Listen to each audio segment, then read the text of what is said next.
Vlan, c'est pas forcément un podcast très technique, et pourtant, on vous parle tout le temps de transition énergétique, sans que vous compreniez trop de quoi il s'agit, entre le nucléaire, le renouvelable, le pétrole, les énergies fossiles, etc. Aujourd'hui, je reçois Mathieu Ozano, qui est le directeur de Shift Project, qui est un groupe de réflexion sur la transition énergétique. Et en fait, à l'origine, c'est un journaliste qui a fait en 2002 le premier envoyé spécial sur les conséquences du changement climatique. En 2008, il a créé, ou en tout cas, il a l'origine du concept de la première émission d'enquête sur l'environnement qui s'appelait Global Mag. En 2015, il a écrit un bouquin qui s'appelle Or Noir sur l'histoire du pétrole, et il a gagné un prix spécial des économistes de l'énergie. Bref, c'est un des experts français sur ce changement d'énergie et comment on fait cette transition. Et avec lui, on va vraiment expliquer ce qu'un adulte, finalement, devrait savoir aujourd'hui, en 2020, sur l'énergie. Donc je vous laisse avec cette conversation, qui est un peu plus longue que celle d'habitude, mais quand je le fais, c'est qu'en général, ça vaut vraiment le coup. Allez, Vlan, c'est parti.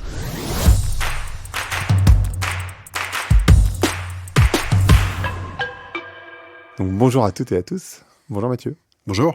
Alors, Mathieu, tu es journaliste et tu es directeur de The Shift Project, qui est un lien entre l'écologie et l'économie et qui essaye surtout de parler d'énergie.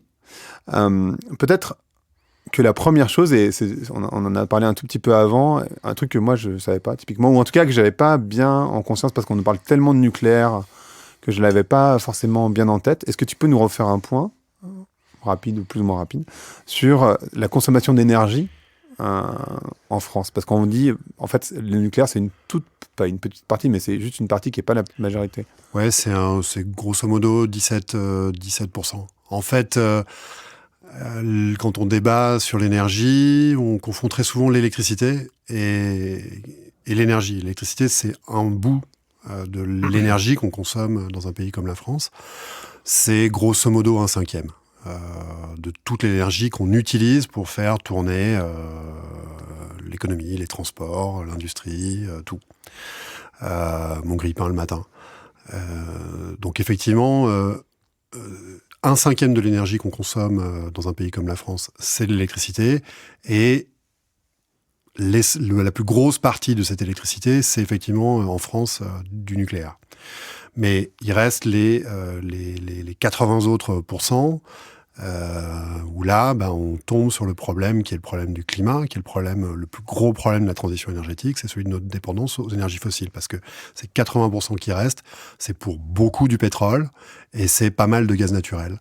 Et encore un peu de charbon. Mais on a tendance à focaliser systématiquement le débat énergétique comme étant un débat nucléaire pour ou contre les énergies renouvelables.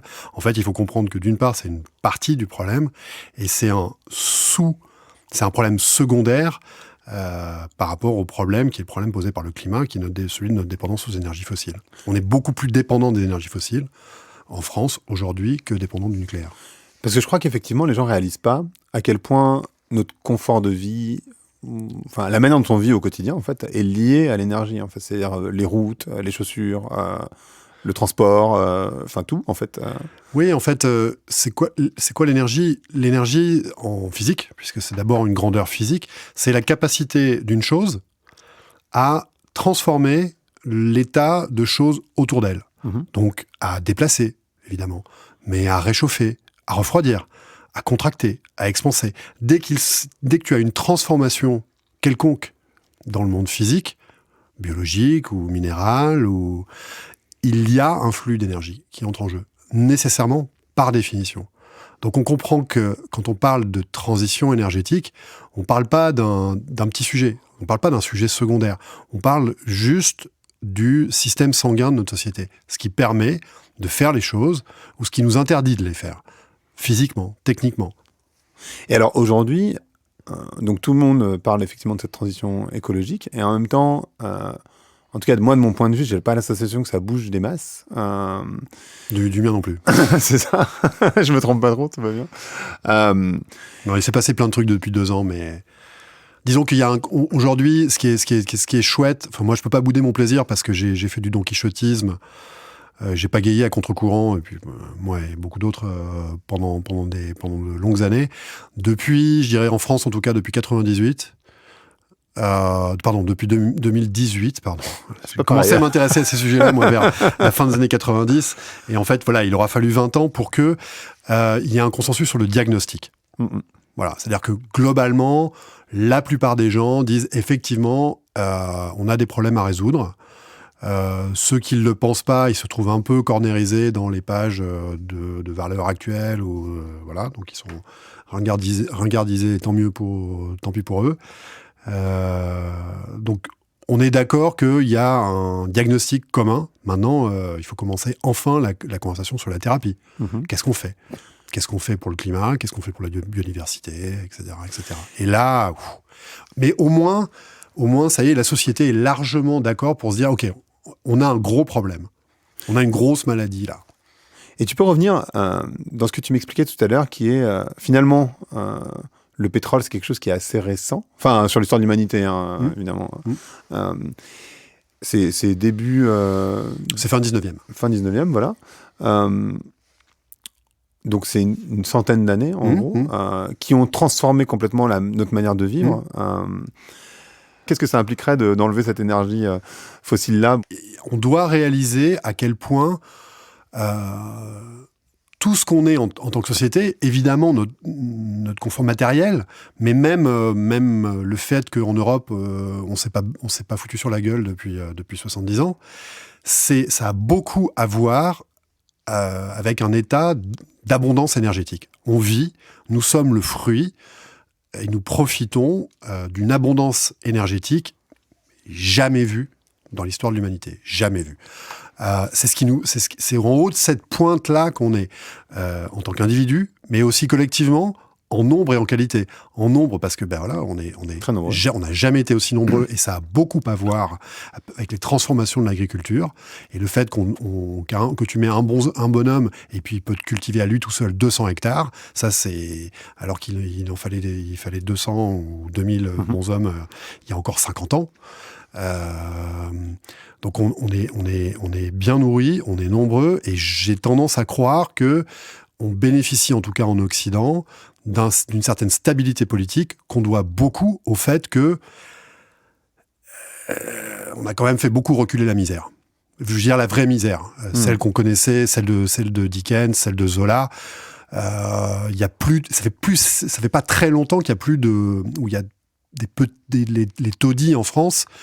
C'est un peu Porte de la Chapelle, il y a quelques endroits comme ça. Il faut comprendre que là où on est aujourd'hui, Nanterre plutôt, c'était on avait besoin d'une masse de travailleurs misérables, et encore il y a encore une cinquantaine d'années.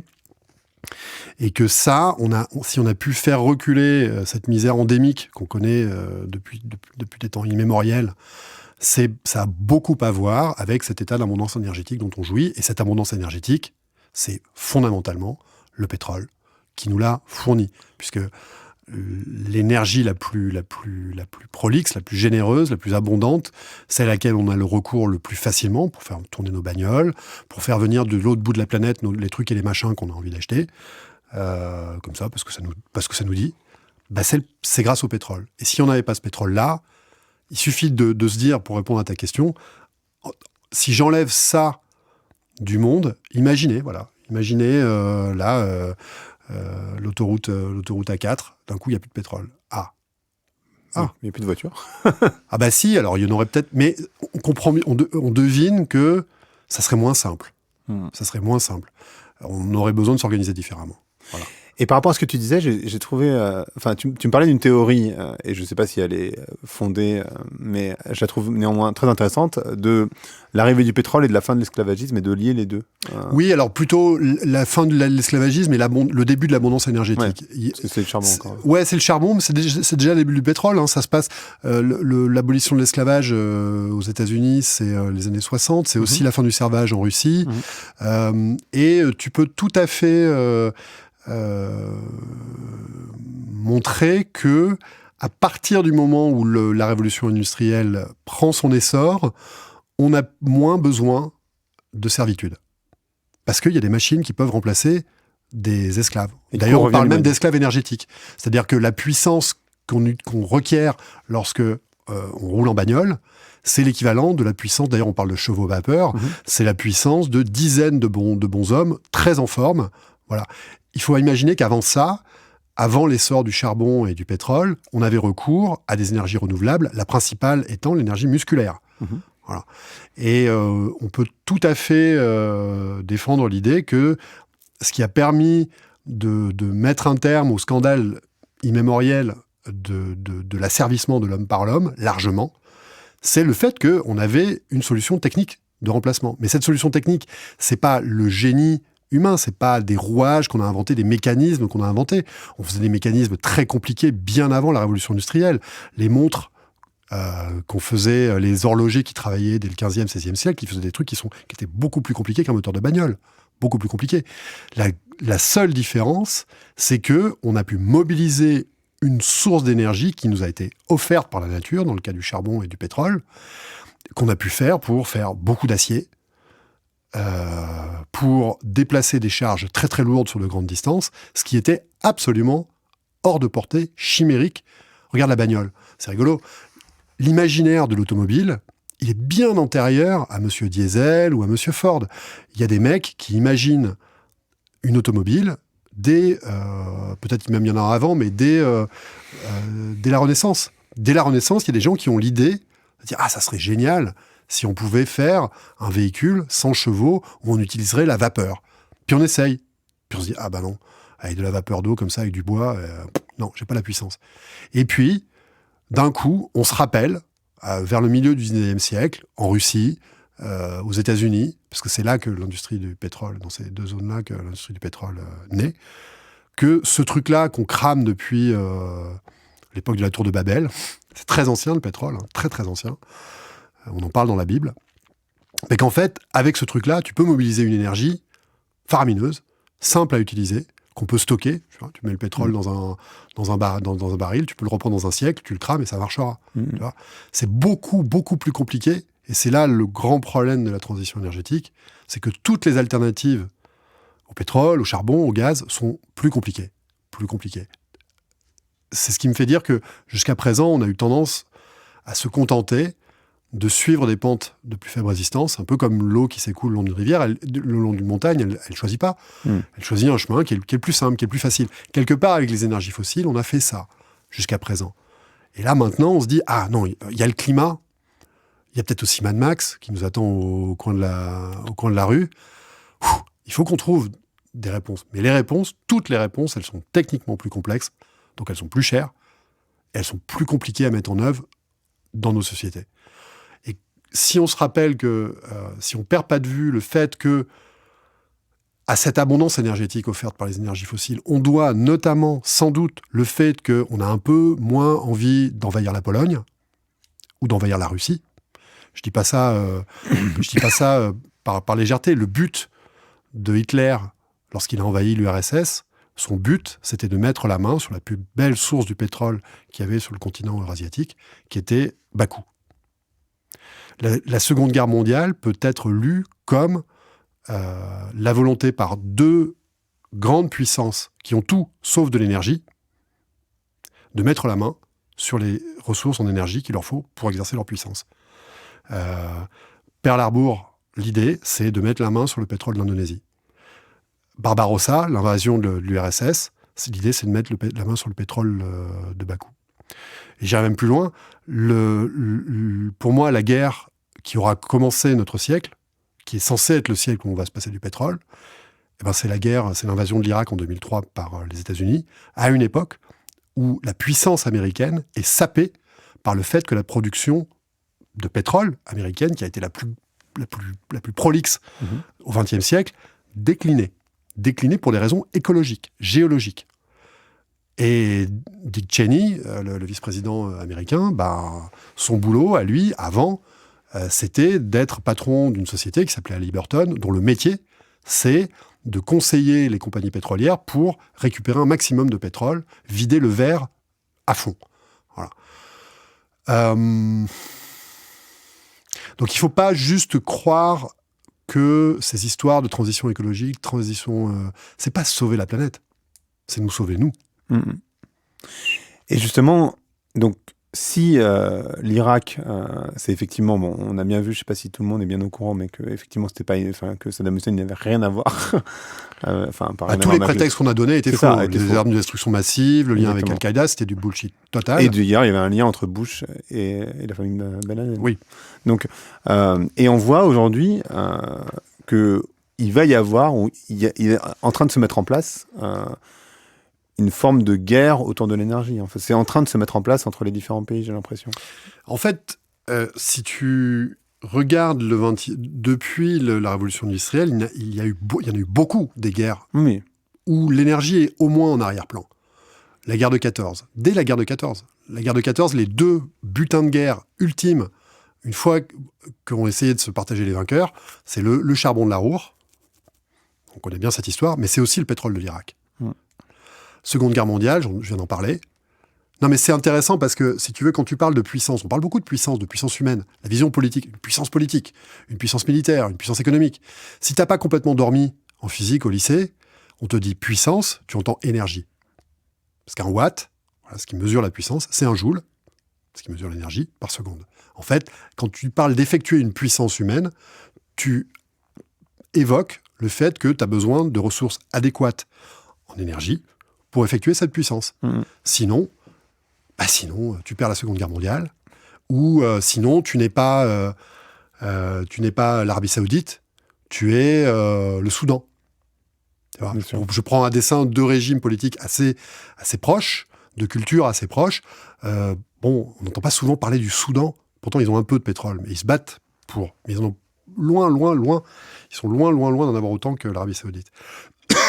Et ce qui, moi, me fascine là-dedans, ce que je trouve extrêmement fertile, c'est que tout ça remet l'écologie à sa place. C'est-à-dire que l'écologie, c'est pas une affaire d'environnement. Ouais, bon, il faut avoir des jolies... c'est bien qu'on ait des jolies arbres, c'est bien qu'il y ait des petits oiseaux. Non. Il n'y a pas une solution de continuité, il n'y a pas une coupure entre nous et l'environnement. On est le produit de ce que permet ou de ce que permet pas la nature. Et on ne fait à nouveau on a fait largement, jusqu'ici, on a fait justement que suivre des pentes de plus faible résistance. Et alors, le projet dans lequel tu es engagé, ça s'appelle The Shift Project, donc le projet de changement ou de transformation. Comment on fait cette transformation, en fait? Parce que, quelque part, tu vois, quand on dit, vous allez voir, tout le progrès qu'on a fait, ou toute la qualité de vie qu'on a aujourd'hui, elle est liée à cette énergie, et en fait, cette énergie est en train de disparaître. Donc, concrètement, il va y avoir des guerres. Déjà, il y a une première question qui est que s'il y a des guerres, peut-être que nous, on devrait aussi, plutôt que de dire on va devenir écolo, on devrait... comme Trump ou autre. La solution Trump. Voilà, la solution Trump de Bush, dire... d'ailleurs. Oui, voilà, exactement. Non, mais plutôt que de faire les gentils, on devrait être aussi méchant qu'eux, parce qu'en fait, être gentil, ça marche pas très bien. Donc, il y a cette première question. Et puis, la deuxième, c'est comment c'est cette transition? Parce que toi, comment moi, je peux avoir envie, et toi, tu as une fille, je sais pas ce que tu lui racontes, comment tu peux avoir envie d'un avenir? Comment tu peux, toi, avoir envie d'aller vers ça, en fait? Enfin, il y a deux questions. J'ai plein de raisons d'avoir envie d'aller vers là. Peut-être la première, c'est qu'on est face à quelque chose qui est inexorable. Alors certes, ça fait chier. Ouais, tu dis, on est coincé en fait. Ouais. Ouais, on est coincé. Et si tu veux, moi j'ai longtemps pesté, pour redevenir poli, contre le discours, mais comment elle disait, Royal, il faut pas faire d'écologie punitive. Il faut donner envie. Non, parce que donner envie, c'est autre chose. Mais oui, on est dans une situation périlleuse. Et alors, est-ce qu'on peut pas se dire, en faisant société, en se prétendant adulte, même si on a envie de tous rester des adolescents attardés, moi le premier, est-ce qu'on peut pas se dire, on est en train de dériver au vent des récifs, là. Alors, qu'est-ce qu'on fait? On se réveille, ou on envahit la Pologne, ou qu'est-ce qu'on fait? Alors, si t'as pas envie tout de suite d'envahir la Pologne, d'ailleurs, il faudrait qu'on en ait les moyens, parce que la puissance américaine ou la puissance chinoise, c'est pas la puissance européenne. Donc si on se dit, bon, c'est pas ma première solution, c'est pas la première dont j'ai envie. D'ailleurs, les Américains non plus n'en ont pas envie. Chaque fois qu'il y a eu des sondages sur est-ce que vous voulez une politique de transition audacieuse, les Américains ont répondu oui. Mais il se trouve que les structures politiques, ont abouti à autre chose. Bon, bref. Ils aiment bien la clim et tout ça, quand même, les Américains. Les grosses voitures. Ouais. Ça, c'est un gros morceau. C'est-à-dire qu'en fait, il y a un décalage, et en fait, c'est tout le sujet. Tu as un décalage entre la représentation que tu te fais des choses, les symboles, et la substance des choses. D'accord ? Et ça, c'est quelque chose qu'on est capable de dépasser en tant qu'individu. Justement, dans le cadre d'une crise d'adolescence. Et moi, dont je suis convaincu, c'est que collectivement, ce qu'on est en train de vivre, en tant qu'humanité technique, c'est une crise d'adolescence. On se dit, ah, mais je veux des voitures volantes. Mais on ne sait pas faire. Arrête de nous faire chier avec tes voitures volantes, on ne sait pas faire. Et on ne saura jamais le faire, pour des raisons bêtement physiques, par exemple. On n'a pas les moyens de faire en sorte que tout le monde ait 2-3 bagnoles. C'est juste physiquement pas possible. C'est pas que c'est pas éthiquement pas souhaitable, c'est que c'est physiquement pas possible. Et notre grande chance avec ce débat sur la transition énergétique, c'est que on peut, contrairement à des débats politiques classiques, on peut largement les objectiver. On peut parler de tonnes, de joules. Alors, ça suppose, c'est le parti pris qu'on fait, se dire on est capable d'avoir des discussions adultes. Qu'on est capable, encore une fois, d'avoir en tant qu'individu lorsque on s'approche de la sortie de l'adolescence. Ah ouais, je peux pas, c'est pas bien que je brûle la chandelle par les deux bouts, que je scie la branche sur laquelle je suis assis. Bon, il y a des gens qui l'acceptent jamais, et en général, c'est pas ceux qui ont la plus grande longévité. Mais globalement, quelqu'un qui est câblé pas trop n'importe comment, au bout d'un moment, il se dit « Ah oui, je mets mon doigt dans la prise, ça pique. » Eh ben, faut qu'on arrive à faire ça collectivement. Et pour l'instant, on a un peu de mal. On a même beaucoup de mal parce que, précisément, on est hors sol. On n'a pas envie, on fantasme beaucoup de choses. On fantasme en particulier sur le génie humain, qui va permettre de renverser toutes les barrières. En général, les gens qui sont les plus sceptiques sur le génie humain, ce sont des ingénieurs, oui, c'est des physiciens, bien sûr. Qui, eux, savent. C'est exactement quand tu vas à la campagne et que tu commences à expliquer des choses à un paysan. Le paysan, il te regarde, il fait ton rêve là, t'es mignon, écoute-moi un peu. Tu vois ? Eh ben, il y a de ça. Et c'est un des nombreux problèmes. On a beaucoup de problèmes. On a beaucoup dans cette crise d'adolescence, on a beaucoup d'étapes à franchir. C'est compliqué, une crise d'adolescence. mais il y en a un qui consiste à commencer. Il y a une étape qu'on a besoin de faire, c'est accepter que vrai ou faux, c'est rarement possible en même temps. C'est marrant que le truc des fake news, les réalités alternatives, ça vienne justement maintenant. C'est venu des États-Unis qui sont confrontés à une alternative. Ok, on est le produit, on est la pointe de cette abondance énergétique. On a tous 2 bagnoles, enfin on est nombreux à avoir 2 bagnoles, on est nombreux à être obèses, et on n'a pas envie que ça change, et ça nous va bien. Et, merde, changement climatique, épuisement des ressources, oh non, ça va, land of plenty, c'est nous, c'est bon.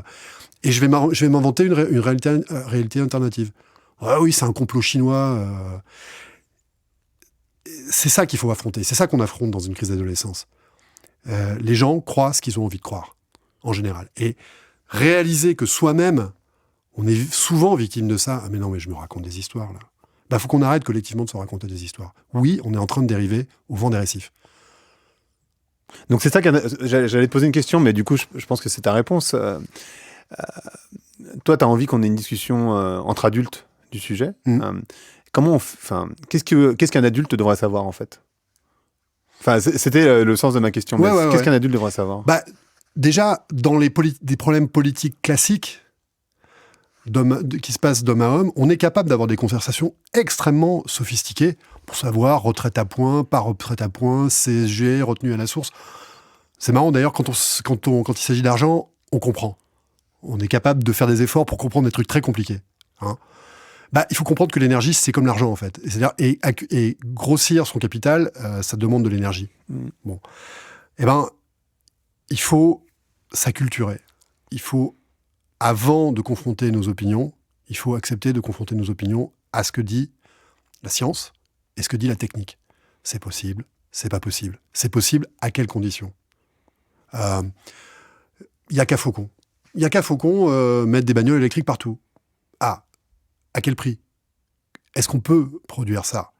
Est-ce qu'on est capable de produire l'électricité qui nous permet de faire ça? Est-ce qu'on est capable de produire cette électricité sans faire ce qu'on fait dans beaucoup de pays encore, en cramant du gaz et du pétrole ou du charbon? Tu vois? Qui va chercher les métaux rares. Ouais. Non, mais bien sûr. Qu'est-ce qu'on fait des moteurs? C'est quoi? En fait, on a suivi des pentes de plus faible résistance. Là, il faut passer un col. Ben, pour passer un col, si jamais tu as mis les pieds en montagne, t'écoutes le guide. Et aujourd'hui, le guide, c'est un de ceux qui est le plus discrédité dans la société. C'est l'expert. Ah non, fais chier, on va pas écouter les experts. Le technocrate, encore pire. Technocrate.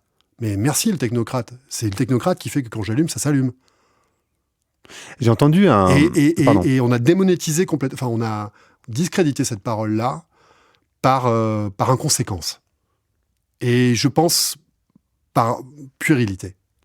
Parce qu'on ne se rend pas compte à quel point on est dans une situation précaire. Mais en fait, le truc, c'est que j'ai la sensation que les gens, ils ont majoritairement une conscience écologique, donc ils ont conscience du problème, mais qu'en même temps, ils sont entraînés dans... C'est comme si... Ils ont conscience qu'on a un problème. Ils ont conscience qu'il y a un problème. Mais voilà. comprendre le problème, avoir conscience qu'il y a un problème et comprendre la nature du problème, c'est deux choses très différentes. Effectivement. Mais surtout, j'ai l'impression qu'ils sont dans la bagnole, mais en passager, en fait. Et eux, la voiture, elle va très vite. Bien sûr. Et eux, en fait, ils sont en Bien passager sûr. et ils se laissent guider. C'est comme s'ils étaient en train de chanter des chansons pendant que le pilote, ils se disent non, mais le pilote, il doit savoir ce qu'on fait. Quoi. Ouais, c'est très juste. Et sauf que le pilote, en fait, c'est un peu le film, et il y a plus de pilote dans l'avion, en fait. Là, j'ai l'impression que Non, est-ce qu'il n'y en a jamais eu vraiment de pilote dans l'avion? Moi, je crois pas trop. Est-ce qu'il y ait d'obscurs lobbies qui pilotent la société? Alors, il peut y avoir des situations dans lesquelles il y a des gens. Mais oui, on est tous responsables. Dire c'est la faute à Total ou c'est la faute à un soi-disant lobby pro-nucléaire. Non. On fait système. Faire société, c'est faire système. On a tous envie d'avoir de l'eau chaude le matin quand on se douche, et on a tous envie de ne pas mettre la moitié de notre salaire dans la facture d'électricité. Bon. À partir de là, peut-être on peut commencer à discuter sur les responsabilités des uns et des autres, et surtout sur ce qu'on peut faire concrètement. Et en fait, c'est là que je voulais en venir. Tu t'aperçois en regardant, une fois que tu as pris un peu de temps pour considérer le problème, en fait, il y a plein d'issues heureuses. Il y a plein de solutions qu'on commence à envisager. Il y en a plein, dans la manière de se déplacer, dans la manière de bouffer, dans la manière de jouir du monde dans lequel on est. Mais il n'y a pas que des gagnants, et il faut s'occuper des perdants, déjà. Et ça, c'est peut-être le premier truc, en fait. Tu vois, les gilets jaunes, la taxe carbone, c'est parti, on sait que la crise des gilets jaunes, c'est parti de la taxe carbone. Bon. C'est quoi une taxe carbone? C'est quoi une taxe pour un politique? C'est un truc super pratique. Tu nommes pas les perdants. Tu dis, je taxe. Voilà, je taxe l'automobiliste, et l'automobiliste rationnel va faire des choix rationnels. Alors, c'est l'automobiliste qui habite en centre-ville, qui n'a pas trop besoin, qui n'a pas un besoin vital de sa bagnole, et qui a le salaire qui va bien, ouais, c'est bon. Celui qui habite à 40 bornes du Havre, et qui doit prendre son diesel tous les matins pour aller taffer, et qui n'a pas d'alternative, parce que la nation n'a pas eu la prévention d'investir dans les bus, d'investir dans le train, d'investir dans la possibilité de prendre son vélo pour aller à la station de bus sans que ça soit une galère sans nom. Eh ben, cet individu rationnel-là, quand on lui dit casque et débrouille-toi, eh ben, il fait un choix rationnel. Il va cramer des palettes en bois sur un rond-point. Il met un truc voyant pour qu'on dise « Eh oh, je suis là ». Et ça, c'est l'immaturité du débat aujourd'hui. C'est-à-dire, ouais, on va mettre une taxe, et puis ça va se faire tout seul. Ben non. Ça demande de faire ce qu'on est capable de... Ce que notre nation, par exemple, on est censé être le pays des Lumières. Bon, il faut changer l'ampoule, mais on reste le pays des Lumières. Ce qu'on a été capable de faire dans des périodes graves. Par exemple, je ne vais pas parler de la guerre, mais par exemple, après la guerre. Après la guerre, on s'est retrouvés, on a dit, bon, on a bien déconné là. Ça serait pas mal qu'on mette en place un truc qui va s'appeler la sécurité sociale. Ça serait pas mal qu'on mette en place un truc qui va s'appeler le plan, le commissariat au plan. Bah nous, un des trucs qu'on dit au Shift Project, c'est ça serait pas mal de planifier un peu. De pas confondre les outils et le plan de montage. Il faut un plan de montage. Une taxe carbone, c'est un outil.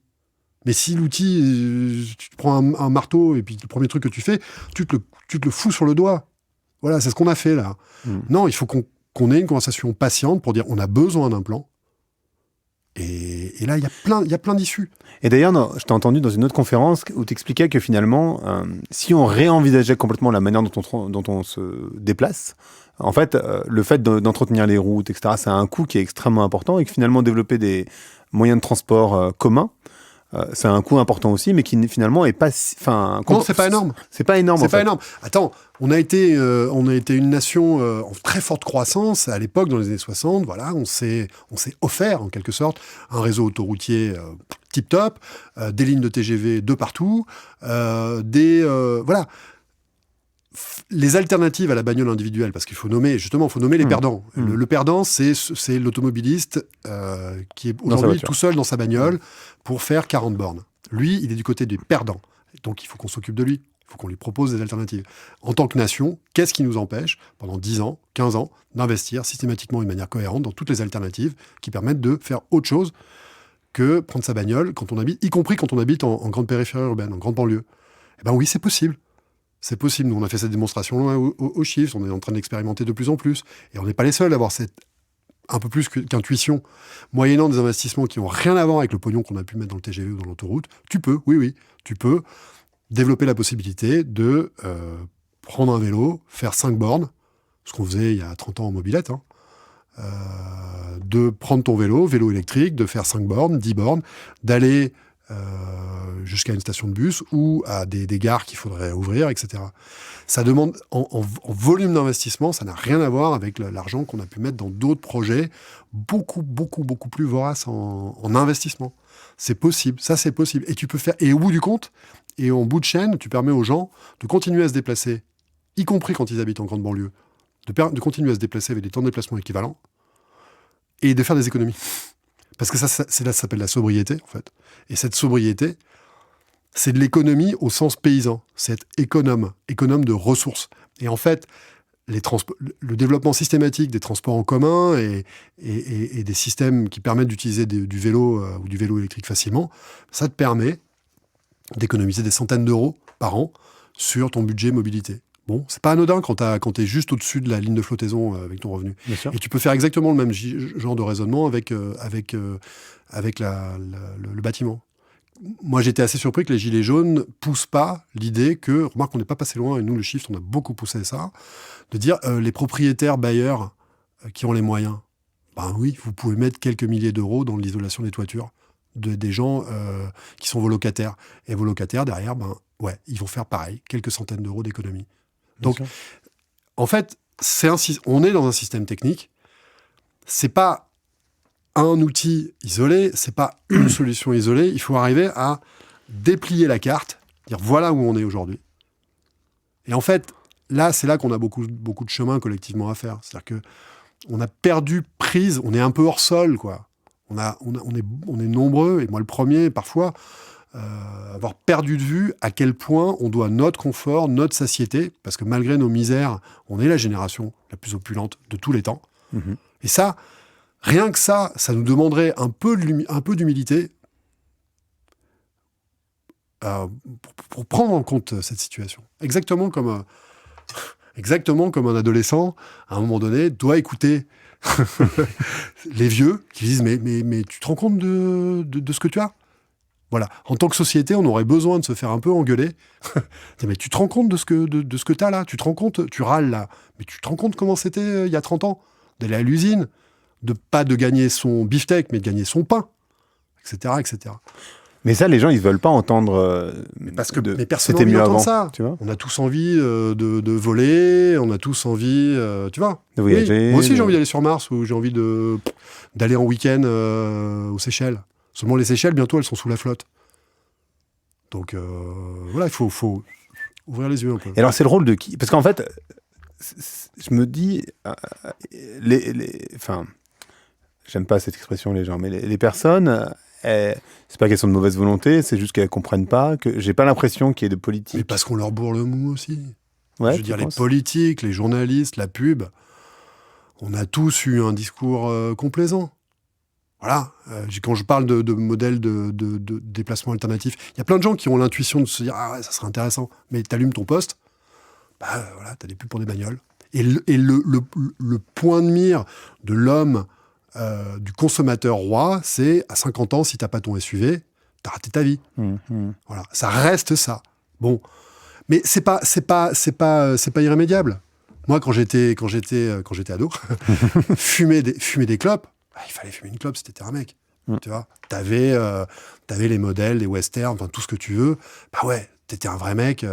Tu fumais des clopes. Tu fumais des clopes. Et puis, un beau jour, je me suis rendu compte, grâce d'ailleurs à la génération qui a suivi, que c'était complètement naze. Symboliquement. Ouais. Avant que je comprenne que j'étais en train de me bousiller niquer la santé.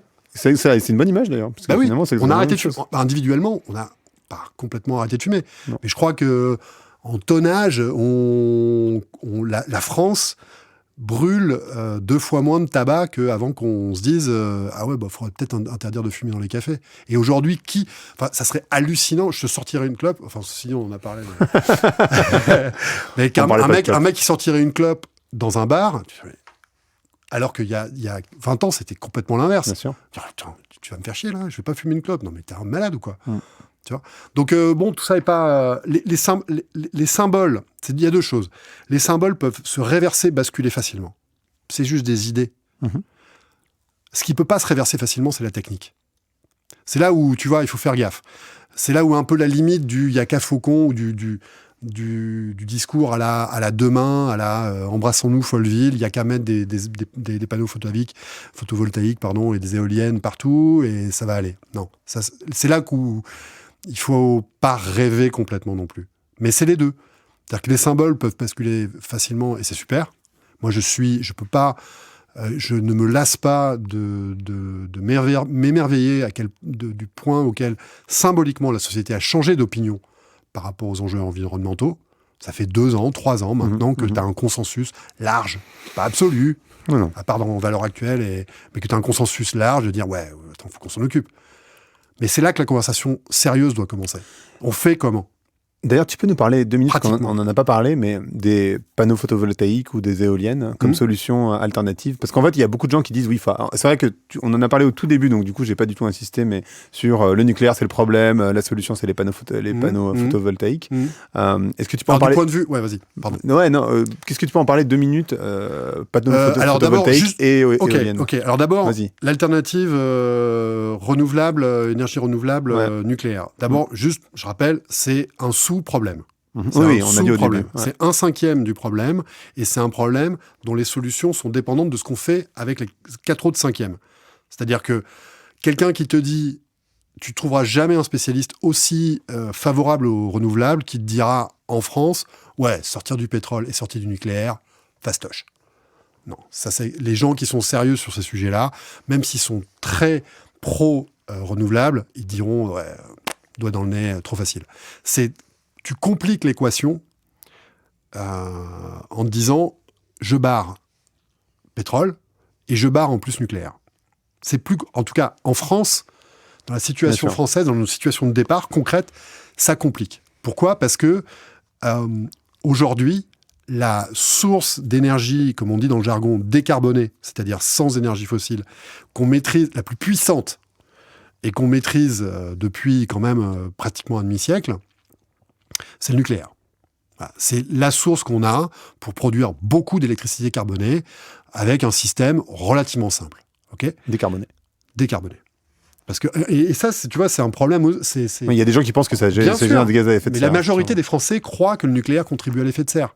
Donc c'est un exemple assez symptomatique du chemin qu'on a à faire pour prendre la mesure du problème.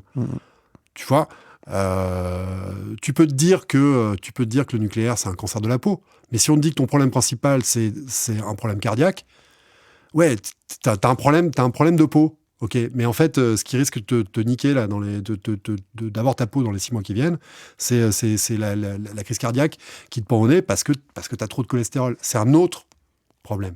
Je dis pas que le nucléaire ou qu'un accident nucléaire, c'est pas un sujet. Mon point, c'est que je pense que l'ordre de grandeur du danger que prend la société à perpétuer son addiction aux énergies fossiles n'a rien à voir avec le danger qu'il y a à perpétuer l'utilisation d'énergie nucléaire. Bon. Après, maintenant, sur l'alternative. Bon. Pourquoi le nucléaire, ça simplifie le problème? Parce que le nucléaire, tu peux avoir de l'énergie en abondance décarbonée les 3 quarts du temps. C'est-à-dire, si j'enlève le temps qu'il faut pour arrêter la centrale, changer le combustible et refaire le plein, si j'ose dire, d'uranium. C'est 70-80% du temps. Le problème des énergies renouvelables, enfin des nouvelles énergies renouvelables, puisqu'on ne parle jamais des barrages et tout ça, c'est une source d'énergie renouvelable extrêmement importante. Le problème, c'est qu'en France, on a mis des barrages à peu près partout là où c'était intéressant d'en mettre. On en a déjà mis. Mais quand on parle aujourd'hui d'énergie renouvelable, on parle surtout effectivement du solaire et de l'éolien. Le problème de l'éolien et du solaire, c'est que ça marche quand il y a du vent ou quand il y a du soleil. Or, il n'y en a pas tout le temps. Voilà. C'est con à dire, ça a l'air con, mais c'est quand même une donnée énorme du problème. C'est-à-dire que, typiquement, en hiver, bon là, c'est pas le cas aujourd'hui, mais on a presque trop de vent. À mon avis, il y a quelques éoliennes sur lesquelles on a mis des freins. Bien sûr. Trop de vent, c'est aussi un problème. Mais une journée assez classique en hiver, où les besoins d'énergie sont énormes, notamment pour se chauffer, ça va être une journée où tu vas avoir un ciel bouché et pas de vent. Tu peux avoir ça pendant une semaine. Et tu peux avoir ça du Portugal jusqu'au nord de l'Allemagne. Tu as une patate anticyclonique, tu as une couverture nuageuse. De toute façon, le soleil est bas, donc tu ne peux pas faire grand-chose avec le soleil. Parce que, en fait, le solaire, ça marche de 11h à 13h, et quand le soleil est très haut. C'est-à-dire que tu as un décalage complet. Et en fait, les besoins en énergie, ils sont... les grosses pointes de demande d'énergie, c'est la bouilloire et le toaster le matin. Et c'est le journal de 20h, le four, tu vois, c'est ça. Et dans ces moments-là, l'hiver, tu peux très facilement te trouver dans une situation où tu n'as pas assez de vent et tu n'as pas assez de soleil. Voilà. Donc la solution, la variable d'ajustement, comme disent les ingénieurs, c'est de dire, OK, on va consommer moins d'énergie, beaucoup moins. Et typiquement, en France, on a un truc qui est magnifique, qui s'appelle la stratégie nationale bas carbone, qui est un truc extrêmement sophistiqué, bien fait, mais ça ne boucle, l'équation ne boucle que si on arrive, en tant que société, à consommer beaucoup moins d'énergie qu'aujourd'hui. Et une fois que j'ai dit ça, là, j'ai ouvert un champ de problèmes énorme. Énorme. Le premier problème, c'est le faire accepter par les gens. Ah non, t'allumeras pas ton lave-vaisselle quand tu veux. Ah bah non. Et on va te le piloter. On va te piloter le chauffage de ton eau. Ah bon, Linky, mais j'en veux pas, attends, c'est l'intrusion dans la vie privée, il n'y a pas moyen, non. Ou alors, non, tu vas prendre un bus, ou tu vas faire du covoiturage. Mais ça va pas, non? Oh, c'est ma liberté, c'est quoi, là? De quoi tu me parles? Bon, etc. Or, en fait, si tu veux arriver à boucler l'équation, a fortiori, si tu dis « je veux pas de nucléaire », tu dois d'autant plus arriver à convaincre tes concitoyens qu'il va falloir consommer pas un peu moins d'énergie, mais beaucoup moins d'énergie, et très vite, et de manière ordonnée, sans que...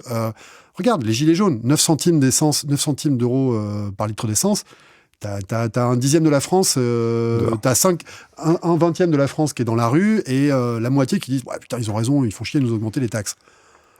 Tu me dis que c'était assez cool la conversation, j'espère que je dis pas trop de gros mots. Non, tout va bien. C'est cool. Voilà, c'est ça que je veux dire quand je dis qu'il faut une conversation adulte. On ne peut boucler cette fichue équation que, nucléaire ou pas, que si on consomme moins d'énergie. Consommer moins d'énergie, c'est pas juste je vais trier mes déchets. Ça va bien au-delà de ça, individuellement et collectivement. Ça suppose des investissements, ça suppose des réglementations, ça suppose des interdictions. Là, il y a un truc très intéressant, c'est la Convention citoyenne pour le climat. Là. Justement, je pense qu'on a des politiques, on a une classe politique, moi je les côtoie beaucoup et j'essaie beaucoup de les convaincre. On est beaucoup qui sont comme toi. On est beaucoup, même quand on est un salaud de politique ou un salaud de patron, à se dire, j'ai des gosses. Ah ouais, effectivement. Justement, on a un consensus, on a cette chance. On a deux chances. On a un consensus assez large dans la société pour se dire qu'il y a un problème. Et la seconde chance, c'est que le problème, il est largement objectivable. Il se mesure en CO2, en joules. Voilà. Et la Convention citoyenne pour le climat, ça consiste pour M. Macron à se décharger de la charge de la preuve. Je pense que M. Macron, il adorerait entrer dans les livres d'histoire en étant vraiment, ce qui n'est pas encore aujourd'hui, ce qu'il prétend être parfois, un peu trop complaisamment, le champion du climat. Mais lui, il adorerait entrer dans le livre d'histoire en disant « En 2020, le président de la France a embarqué son pays, puis l'Europe, puis l'humanité, enfin, dans une politique efficace, cohérente, audacieuse pour sortir des énergies fossiles. » Seulement, Édouard Philippe, notre Premier ministre, il a dit est-ce qu'on peut aller à 80 km/h sur les routes ? Ouais, ça va pas, t'es un malade. Est-ce qu'on peut augmenter de 9 centimes d'euros le litre d'essence ? Ouais, t'es un malade. Peut-être légitimement, les gens gueulaient légitimement. Hein. Il y a je dis pas que les raisons de gueuler n'étaient pas légitimes. C'est simplement que les politiques, ils ont les miquettes, là. Ils ont envie d'entrer dans le livre d'histoire, mais ils ne savent pas du tout comment prendre le truc. Donc la Convention citoyenne pour le climat, là, ils sont allés tirer des citoyens au sort et leur dire, dites-moi. Moi, je ne sais pas, vous, dites-moi comment on fait.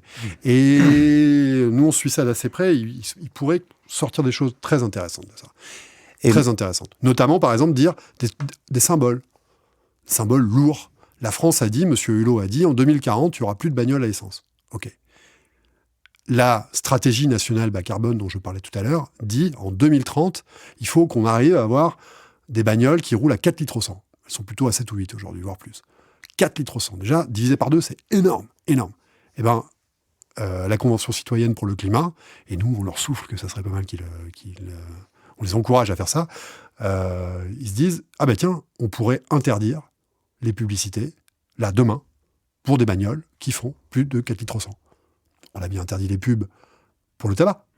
On a bien réglementé les pubs pour l'alcool. Bon, là, collectivement, on a des habitudes d'un fumeur qui fumerait 5 paquets par jour et qui se dirait, ouais, pas de problème. Pas de problème. Pas de problème. Et ben voilà. Et ça va venir. C'est pour ça qu'on vit une époque intéressante. Et est-ce que tu penses... Parce qu'il y a aussi une question que les gens se posent, je crois, qui est... Mais est-ce que vraiment ça se joue au niveau national ? Parce qu'en fait, on est un tout petit pays, quoi. Ouais, ok. Alors, j'ai la réponse. non, mais c'est vrai. C'est vrai. Les émissions nationales de notre pays, notre petit pays, la France, c'est un pouillème des émissions mondiales. Bon. Je passe sur le fait qu'il y a beaucoup d'émissions à l'extérieur qui sont dues à notre des trucs et des machins qu'on fait venir de Chine. Bien sûr. Voilà. Bon, ça, on glisse complètement là-dessus. Mais même en admettant, même en comptant les émissions qu'on importe de Chine, disons, c'est vrai qu'on est 50 millions, 60 millions de bonhommes et au total, on est 8 milliards. Donc on ne pèse pas grand-chose dans la balance. En fait, c'est omettre le fait qu'il n'y a pas une excellente raison de sortir des énergies fossiles, qui est le climat. Il y en a deux. La seconde, c'est Mad Max. On n'a pas ça suffisamment en tête. D'abord, on n'a pas très envie de l'avoir en tête, mais le pétrole est une ressource tarissable. Et elle se tarit dans plein d'endroits du monde. Et je peux en parler avec confiance parce que je suis un des meilleurs spécialistes de cette question, en France en tout cas. Enfin, en tout cas, je suis un observateur très attentif de cette question-là sur le sujet, depuis longtemps. Et la France est cernée et s'approvisionne pour beaucoup auprès de producteurs pétroliers qui sont en déclin, pour des raisons géologiques. Encore une fois, il n'y a pas de coupure entre nous et l'environnement, il n'y a pas de solution de continuité, et il n'y a pas une puissance de l'esprit qui va nous affranchir d'un coup de cette réalité très triviale qui est que plus vite tu vides un verre d'eau, plus vite il n'y en a plus. Voilà. Eh bien, regardons un peu autour de nous. La moitié des importations de l'Europe en pétrole, ça vient de pays qui sont soit entrée en déclin, l'Algérie est un cas d'école de ça. La mer du Nord, qui est notre source la plus proche de pétrole, est un cas d'école d'un déclin géologique à terme irréversible. Un épuisement qui est commencé. Donc de pétrole, soit de pays qui sont déjà en déclin, soit de pays qui pourraient très prochainement entrer en déclin. Et il y en a un, moi, qui me fait beaucoup m'interroger, c'est la Russie. On a souvent en tête la dépendance qu'on a au gaz. En fait, on importe beaucoup de pétrole à M. Poutine aussi. Et il se trouve que la Russie est un producteur pétrolier ancien, dont bon nombre de champs pétroliers sont en déclin et en déclin rapide. À tel point que c'est aujourd'hui le Kremlin qui en parle directement, en disant, y compris dans les colonnes du Financial Times, par exemple, on vous prévient, les gars, on va peut-être pas pouvoir vous approvisionner comme ça pendant encore très très longtemps, en tout cas au niveau de production où on est aujourd'hui. Quand on parle de ça, on ne parle pas de demain, il n'y a plus de pétrole. On parle d'un lent déclin qui correspond à un sevrage de la société lent, mais inexorable. Voilà. Petit à petit, on t'appuie sur la carotide. Le déclin pétrolier, toute la problématique qu'on appelle du pic pétrolier, c'est ça. Et il ne faut surtout pas croire que c'est une vue de l'esprit ou que c'est un truc qui se passera dans un siècle. On est aujourd'hui au maximum, à peu près, pas très loin du maximum de production de carburant liquide. On est sur les contreforts de cette grande montagne qui fait que, voilà, on est parti en bas de la montagne à la fin du 19e. On va à un moment donné passer par un maximum et ensuite, inexorablement, parce qu'on habite sur une sphère, on habite sur un monde fini, voilà, ça va décliner. Donc c'est la seconde raison. Et là, Français, même si on pèse pas grand-chose dans les émissions, on n'a pas de pétrole. On a des idées, bon, il paraît qu'on a des idées des fois, mais voilà, bon, peut-être. Il faut les chercher en tout cas. Mais ce qui est sûr, c'est qu'on n'a pas de pétrole et qu'on s'approvisionne auprès de pays qui ont des problèmes pour maintenir leur production. Et c'est même pas une question juste de nos approvisionnements. L'Algérie, qui est... Voilà, c'est nous l'Algérie. On a un destin commun avec nos frères d'Algérie. On a un peu de responsabilité aussi vis-à-vis de l'histoire de ce pays. Ça, ouais. Bon, il se trouve que la production de la Sonatrach, la compagnie nationale algérienne, décline doucement.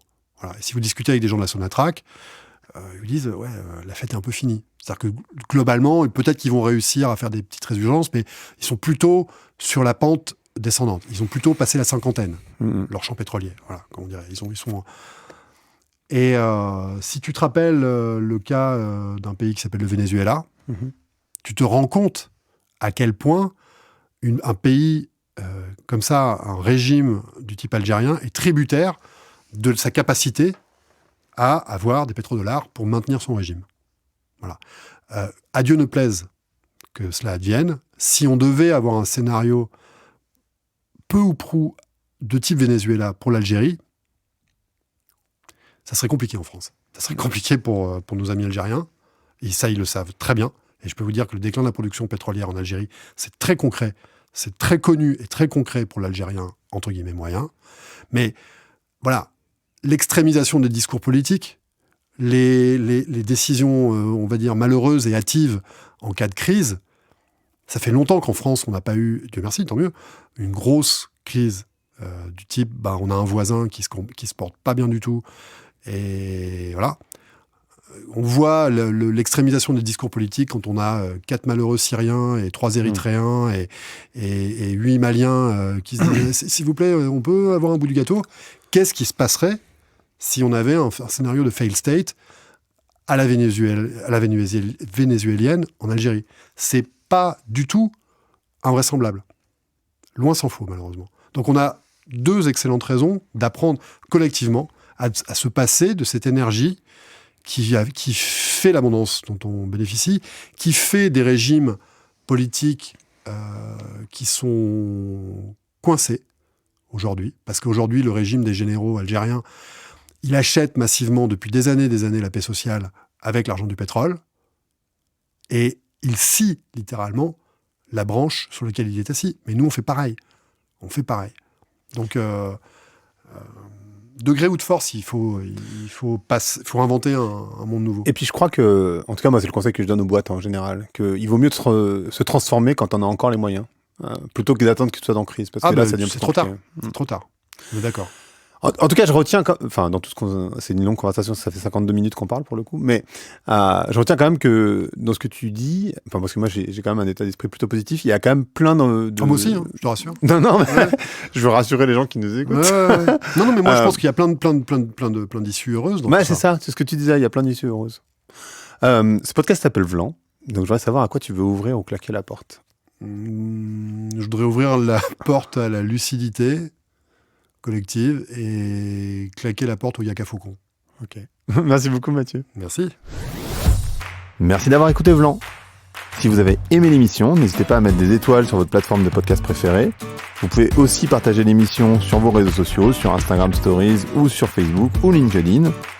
Je suis Grégory Pouy. Vous pouvez me retrouver sur l'intégralité des plateformes sociales sous le nom Greg from Paris. À bientôt.